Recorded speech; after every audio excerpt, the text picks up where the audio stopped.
आता आपण विद्यार्थी मित्रांनो, तुम्हाला माहिती आहे का, कोणतीही भाषा शिकत असताना सर्वात आधी आपल्याला ती मुळाक्षरे शिकावी लागतात, स्वर शिकावे लागतात, व्यंजन शिकावी लागतात.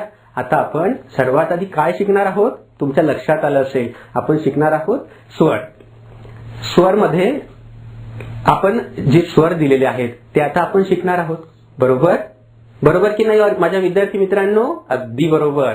तर पहिला स्वर आहे आपला अ. पहिला स्वर कोणता आहे? अ. आता हा स्वर जेव्हा आपण म्हणतो, हा स्वर जेव्हा आपण उच्चारण करतो त्यावेळेला कसा करायचा असतो बघा. अ अ अ अ. कळलं तुम्हाला? त्याच्यानंतर दुसरा स्वर कोणता येतो आता? ऍ. दुसरा स्वर कोणता आहे? ऍ. ऍ. हे बघा, ऍ. कळलं तुम्हाला? पहिला स्वर आहे अ, दुसरा ऍ. तिसरा स्वर कोणता आहे? आ. तिसरा स्वर कोणता आहे? आ. त्यानंतर जो पुढचा स्वर आहे तो आहे अ. कोणता स्वर आहे? अ. कळलं तुम्हाला? अ. हा, आता परत आपण बघा, पहिला स्वर अ, दुसरा ऍ, तिसरा आ, चौथा अ. त्यानंतर कोणता येतो बघा? तुम्हाला माहिती आहे विद्यार्थी मित्रांनो त्यानंतर कोणता स्वर आहे?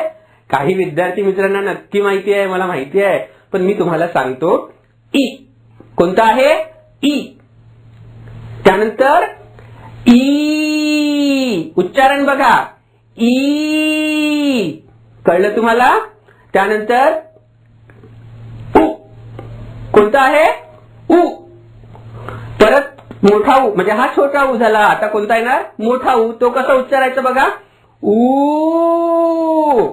कळलं? उ. तुम्ही म्हणा, माझ्या मागे म्हणा, उ. त्यानंतर बघा, त्यानंतर येतो रू. कोणता येतो? रू. त्यानंतर लू. त्यानंतर ल. ल असतो की नाही? ल ला उकार असतो परत. लू. त्यानंतर ए. त्यानंतर ए.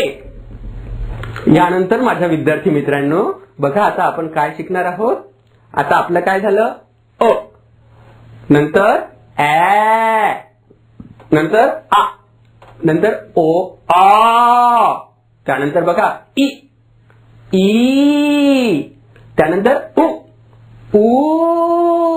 मजा येते की नाही शिकताना? मला माहिती आहे, मज्जाच मजा येते. आणि असं उच्चारण जर आपण केलं ना तर त्याच्यात आनंद सुद्धा आपल्याला मिळतो. त्यानंतर रू. लू. ए. ए. रागवायचं नाही, मी ए वाचतोय बघ. कळतं का तुम्हाला? मी तुम्हाला सांगतोय एचं उच्चारण कसं करायचं. ए. अरे मी रागवत नाहीये तुम्हाला. ए. आई. त्यानंतर येतो ओ. औ. त्यानंतर अम. बघा अम कसं करायचं? अम. ओठ बघा कसे बंद होतात माझे. अम अम. आहा, आता मज्जा येते की नाही? आहा आहा आहा. किती छान. बघा किती सोपं आहे बघा स्वर शिकायला. त्याचं उच्चारण पण किती मजेशीर आहे. आपल्याला खूप खूप असं वाटतं किती कठीण आहे, किती कठीण आहे. काही कठीण नसतं बघा, सगळं आपल्यावरती असतं. त्यातून आपल्याला आनंद घेता आला पाहिजे. आनंददायी आपल्याला छानपैकी त्याचं उच्चारण करता आलं पाहिजे. तो मज्जाच मज्जा. कळलं की नाही तुम्हाला? चला मग आपण परत एकदा अ ते आहा पर्यंत जे स्वर दिलेले आहेत ते आपण वाचू आणि मग इथे थांबूयात. कळलं? हा. अ. माझ्या मागे म्हणा सर्वांनी. अ. ऍ.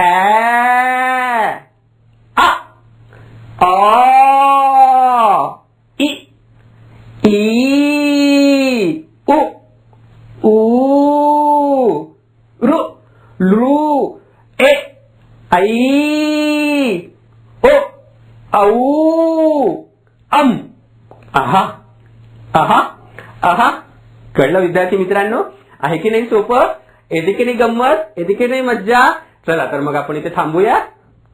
स्वरचिन्हे अ, शून्य, ऍ, आडवी रेघ, त्याच्यावरती अर्धचंद्र, आ, एक काना, अ, एक काना आणि अर्धचंद्र, ई पहिली वेलांटी, ई दुसरी वेलांटी, उ पहिला उकार, ऊ दुसरा उकार, रु रुकार, लु लुकार, ए एक मात्रा, आई दोन मात्रा, ओ एक काना एक मात्रा, औ एक काना दोन मात्रा, अनुस्वार, आहा विसर्ग.